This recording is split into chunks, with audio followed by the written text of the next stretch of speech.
ঝড়ের রাতে বিদ্যুৎ চলে যাওয়ায় জেনারেটর চালু করতে গিয়ে হঠাৎ কারেন্ট লেগে যাচ্ছিল।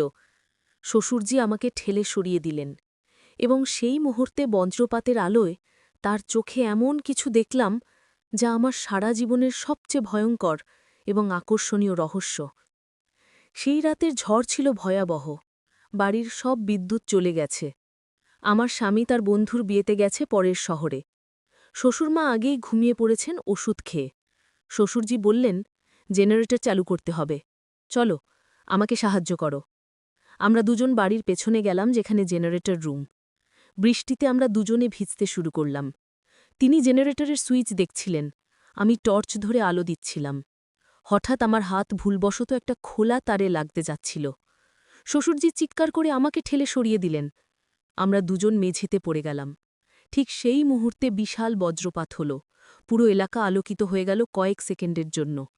সেই আলোয় আমি তার চোখ দেখলাম, এমন তীব্র এক দৃষ্টি যা আমার দিকে তাকিয়েছিল। ভয়, ভালোবাসা, আকাঙ্ক্ষা সব একসাথে মিশেছিল। তিনি আমার ওপর থেকে উঠলেন না। বৃষ্টি আমাদের ওপর পড়ছিল। অন্ধকারে তার মুখ আমার খুব কাছে। তিনি বললেন, তোমাকে কিছু হলে আমি বাঁচতাম না। আমি বললাম, বাবা উঠুন, আমরা ভিজে যাচ্ছি। কিন্তু তিনি আরও কাছে এলেন। তার শ্বাস আমার মুখে লাগছিল। বললেন, তুমি জানো আমি তোমাকে কতটা গুরুত্ব দিই। আর একটা বজ্রপাত হল। আলোর ঝলকে তার মুখ দেখলাম। তিনি বললেন, আমি জানি এটা ভুল, কিন্তু আমি আর নিজেকে থামাতে পারছি না। প্রতি রাতে তোমার ঘরের সামনে দিয়ে হাঁটি, তোমার কণ্ঠস্বর শুনতে কান পেতে থাকি। বৃষ্টির শব্দের মধ্যে তার কণ্ঠস্বর কাঁপছিল। তিনি বললেন, আমি চাই তুমি আমার সাথে থাকো, আমার স্ত্রী হও। আমি তোমাকে এই দেশ থেকে নিয়ে চলে যাব, যেখানে কেউ আমাদের চেনে না। নতুন পরিচয়ে আমরা দুজন বাঁচব। আমার মন দুমড়ে মুচড়ে গেল। এক অজানা আনন্দ অনুভব করলাম, যা আমি কখনো জানতাম না। কিন্তু বিবেক আমাকে চিৎকার করে বলল, এটা অন্যায়। আমি শক্ত স্বরে বললাম, বাবা প্লিজ এসব বলবেন না, এটা পাপ। এই গল্পটি সম্পূর্ণ শুনলে আপনাদের পানি অটোমেটিক বের হয়ে যাবে। যত দ্রুত সম্ভব হাতির কাছে টিস্যু নিয়ে বসে পড়ো। বিছানার চাদর যেন নষ্ট না হয় সেটা সম্পূর্ণ খেয়াল রাখার অনুরোধ জানিয়ে গল্পটি এখন শুরু করব।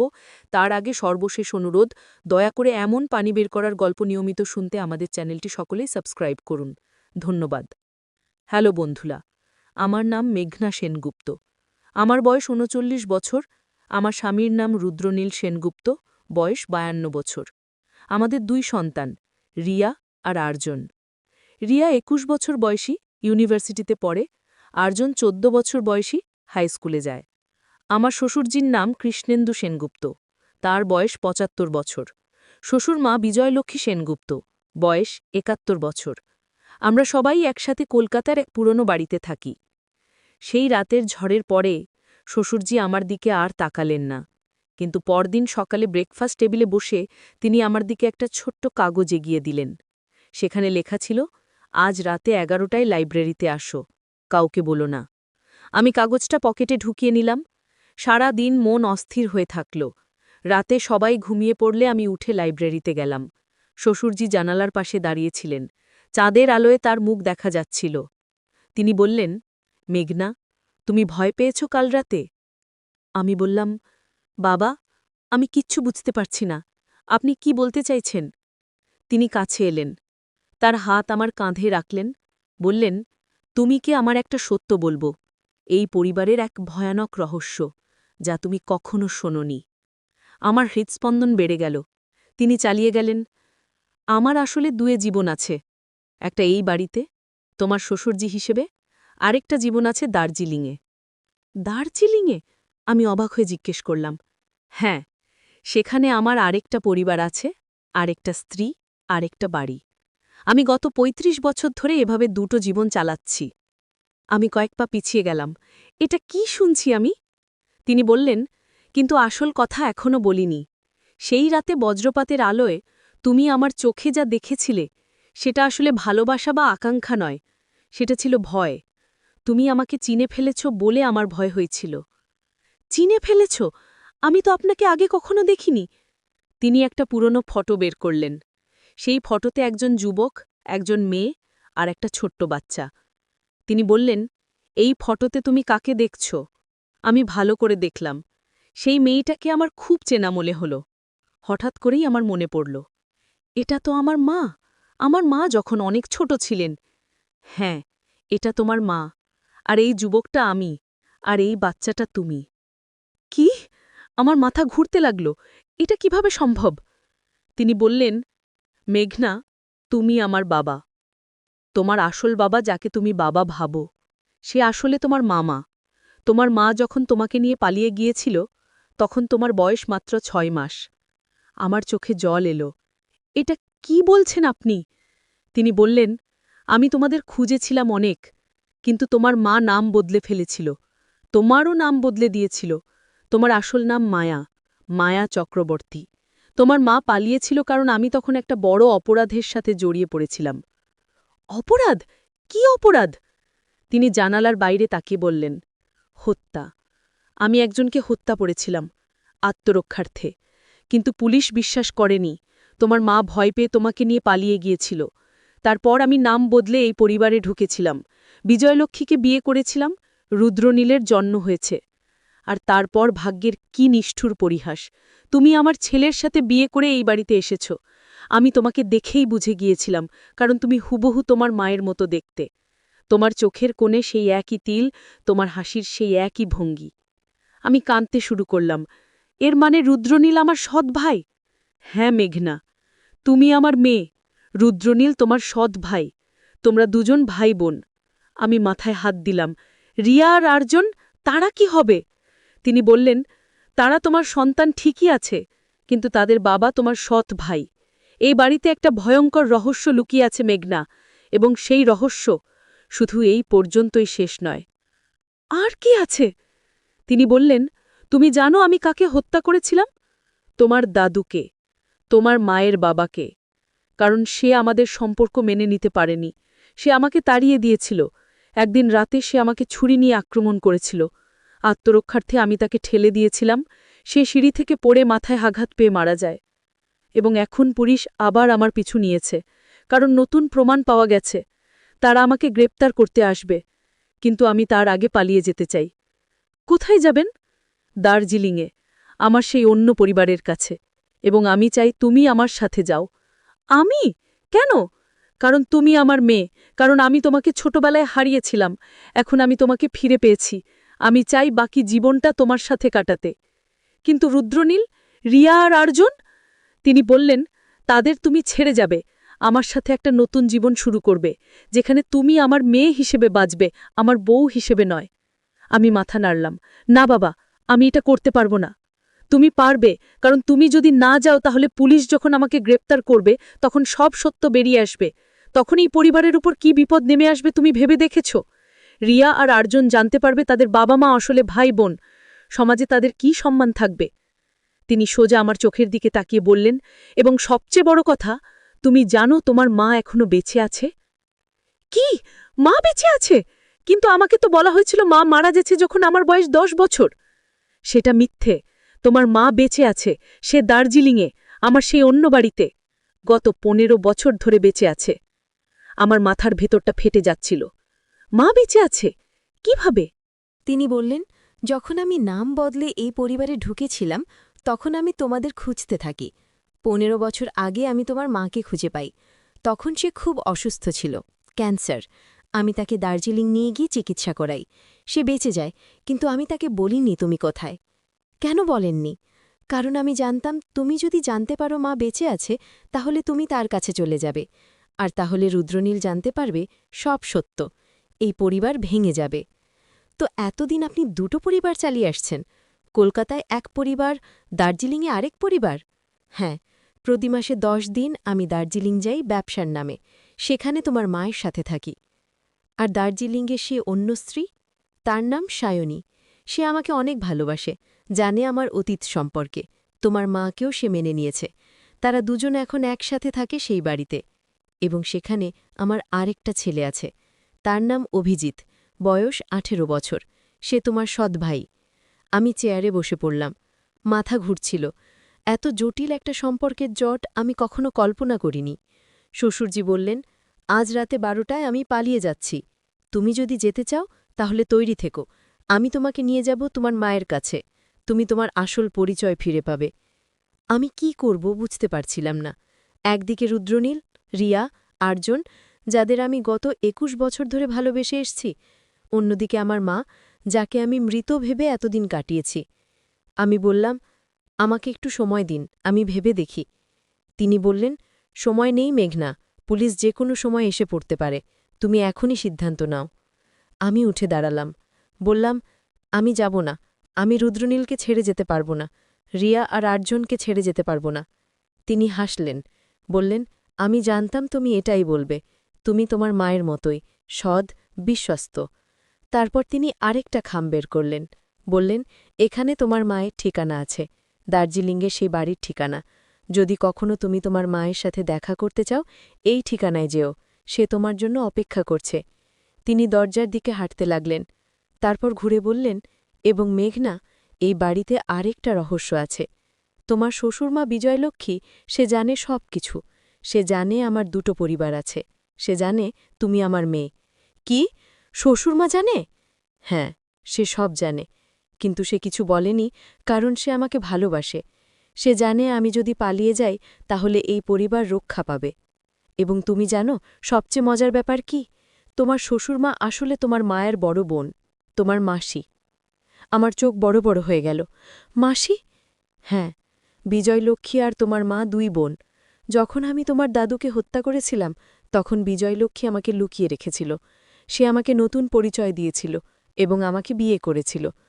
তার মানে রুদ্রনীল আমার মায়ের বোনের ছেলে, আমার মামাতো ভাই? হ্যাঁ, এবং তুমি আমার মেয়ে হয়ে আমার মামাতো ভাইকে বিয়ে করেছ। এই সম্পর্কের জটিলতা এখন বুঝতে পারছ? আমি দেয়ালে হেলান দিয়ে দাঁড়ালাম, পুরো শরীর কাঁপছিল। এটা কোন দুঃস্বপ্ন দেখছি আমি? শ্বশুরজি বললেন, স্বপ্ন নয় মেঘনা, এটাই বাস্তব। এবং তুমি এখন সিদ্ধান্ত নাও, তুমি কি এই সত্য রুদ্রনীলকে বলবে নাকি চুপ থাকবে? যদি তুমি বলো, তাহলে এই পরিবার শেষ হয়ে যাবে। রিয়া আর আরজান জানতে পারবে তাদের বাবা মা মামাতো ভাইবোন, তাদের জীবন নষ্ট হয়ে যাবে। আর যদি চুপ থাকো, তাহলে তুমি এই মিথ্যার সাথে বাঁচতে থাকবে, প্রতিদিন জানবে তুমি তোমার মামাতো ভাইকে বিয়ে করেছ। আমি কাঁদতে কাঁদতে বললাম, আমি কি করব? তিনি বললেন, আমি তোমাকে একটা তৃতীয় পথ দেখাই। তুমি কাল সকালে পুলিশের কাছে যাবে, তাদের বলবে আমি পালিয়ে গেছি, তাদের দার্জিলিংয়ের ঠিকানা দেবে, পুলিশ আমাকে গ্রেফতার করবে, আমি জেলে যাব। কিন্তু তার আগে আমি একটা জবানবন্দি দেব, যেখানে বলবো তোমার দাদুর হত্যা আসলে দুর্ঘটনা ছিল, আত্মরক্ষার্থে হয়েছিল। আমি সাজা পাব, কিন্তু বেশি সাজা হবে না। এবং সবচেয়ে বড় কথা, আমি পুলিশকে কিচ্ছু বলবো না তোমার সম্পর্কে, বলবো না তুমি আমার মেয়ে। এই সত্য আমি কবরে নিয়ে যাব। তোমার মা দার্জিলিংয়ে থেকে যাবে, সে আর কলকাতায় আসবে না। তুমি তোমার জীবন চালিয়ে যাবে রুদ্রনীলের সাথে, কেউ কিছু জানবে না। আমি বললাম, কিন্তু আমি জানব, আমি প্রতিদিন এই সত্য নিয়ে বাঁচব। তিনি বললেন, হ্যাঁ, তুমি জানবে, কিন্তু তোমার সন্তানের জীবন রক্ষা পাবে, এটাই তোমার ত্যাগ হবে। মায়েদের এভাবেই ত্যাগ করতে হয়। তিনি দরজা খুলে বের হয়ে গেলেন। আমি একা দাঁড়িয়ে রইলাম লাইব্রেরিতে। চাঁদের আলো জানলা দিয়ে এসে মেঝেতে পড়ছিল। হঠাৎ করে দরজা আবার খুলল। আমি ভাবলাম শ্বশুরজি ফিরে এসেছেন, কিন্তু না, দরজায় দাঁড়িয়েছিলেন শ্বশুরমা, বিজয়লক্ষ্মী। তিনি বললেন, সব শুনলাম মেঘনা। আমি থতমত খেয়ে গেলাম। আপনি শুনলেন? হ্যাঁ, আমি জানতাম কৃষ্ণেন্দু আজ রাতে তোমার সাথে কথা বলবে, তাই আমি দরজার বাইরে দাঁড়িয়ে সব শুনলাম। তিনি কাছে এলেন, আমার হাত ধরলেন, বললেন, মেঘনা, আমি তোমার মাসি, তোমার মায়ের বড় বোন। আমি ছোটবেলায় কোলে নিয়েছি তোমাকে। যখন তোমার মা তোমাকে নিয়ে পালিয়ে গেছিল, তখন আমি কৃষ্ণেন্দুকে লুকিয়ে রেখেছিলাম, তাকে বিয়ে করেছিলাম, কারণ আমি তাকে ভালোবাসতাম। জানতাম সে তোমার মাকে ভালোবাসে, কিন্তু আমি মেনে নিয়েছিলাম। তারপর রুদ্রনীলের জন্ম হয়েছে। আমি ভেবেছিলাম এবার আমার সংসার ঠিক হয়ে যাবে, কিন্তু কৃষ্ণেন্দু তোমার মাকে খুঁজতে থাকল। 15 বছর আগে যখন সে তোমার মাকে খুঁজে পেল, তখন আমি সব জানতে পারলাম। আমি তাকে বললাম, যাও, তাকে নিয়ে যাও, দার্জিলিংয়ে এর চিকিৎসা করাও। কিন্তু আমার একটাই শর্ত ছিল, তুমি আমার সাথে থাকবে, এই বাড়িতে থাকবে, আমাকে যেন দেখে মনে হয় আমি আমার বোনকে দেখছি। এবং তারপর যখন রুদ্রনীল তোমাকে বিয়ে করতে চাইল, আমি রাজি হয়ে গেলাম, কারণ আমি জানতাম তুমি আমার বোনের মেয়ে, তুমি এই বাড়িতে থাকবে, আমি তোমাকে রোজ দেখতে পাব। আমি জানতাম এটা ভুল, জানতাম তুমি রুদ্রনীলের মামাতো বোন, কিন্তু আমি চুপ ছিলাম, কারণ আমি তোমাকে কাছে রাখতে চাইতাম। আমি হতবাক হয়ে গেলাম। বললাম, আপনি জেনেও আমাদের বিয়ে দিলেন? হ্যাঁ, এটা আমার সবচেয়ে বড় পাপ।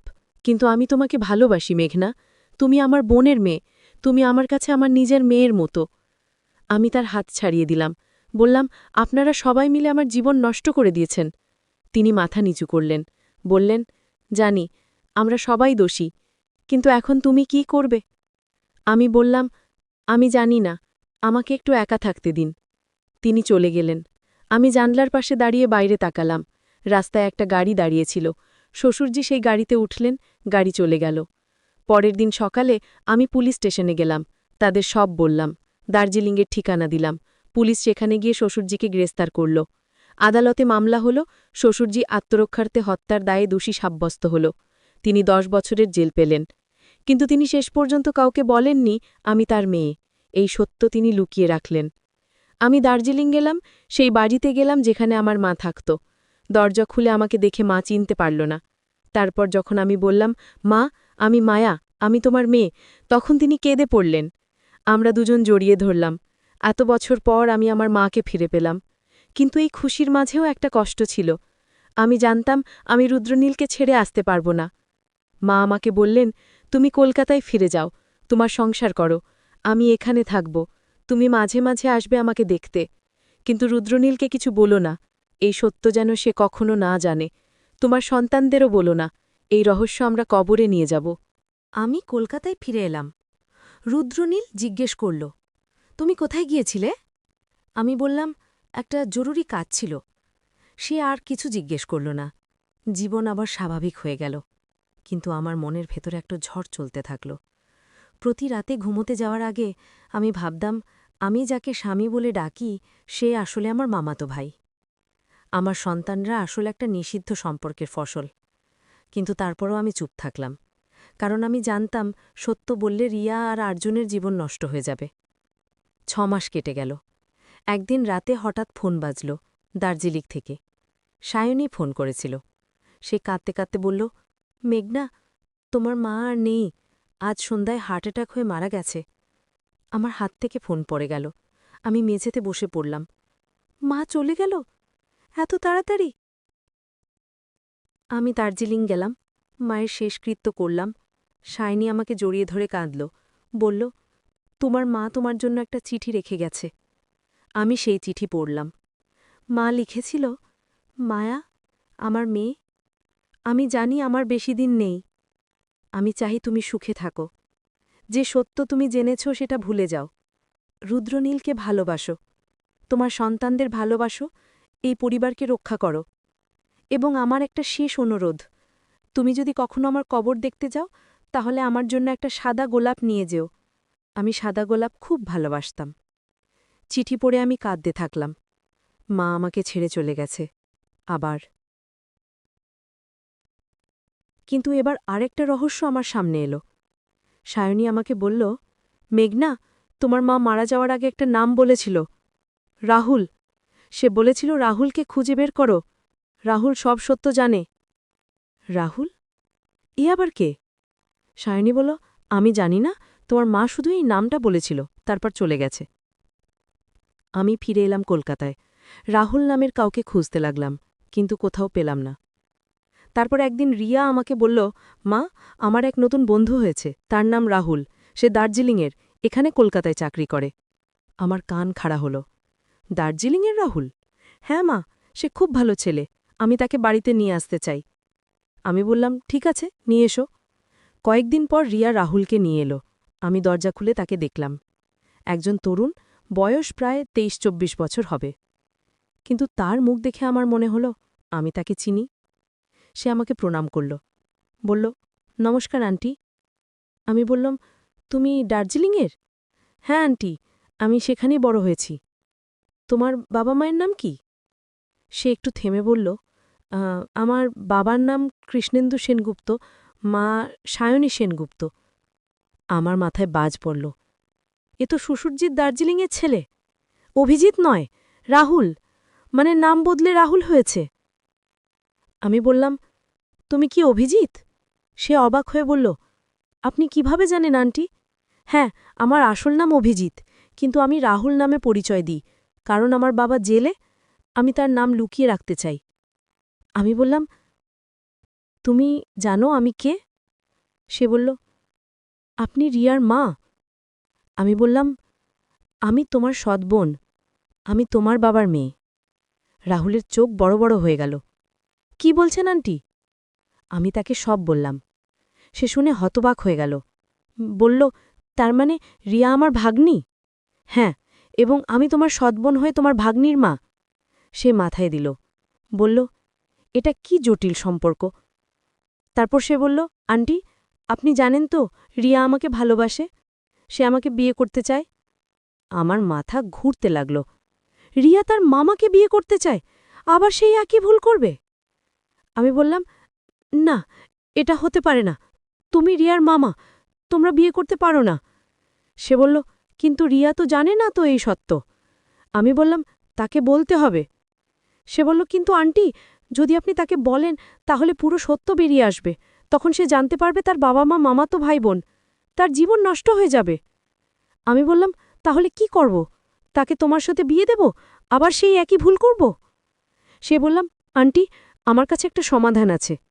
আমি রিয়াকে ছেড়ে দেব, তাকে বলবো আমি তাকে ভালোবাসি না, তারপর আমি দার্জিলিং চলে যাব, এভাবে সত্য লুকানো থাকবে।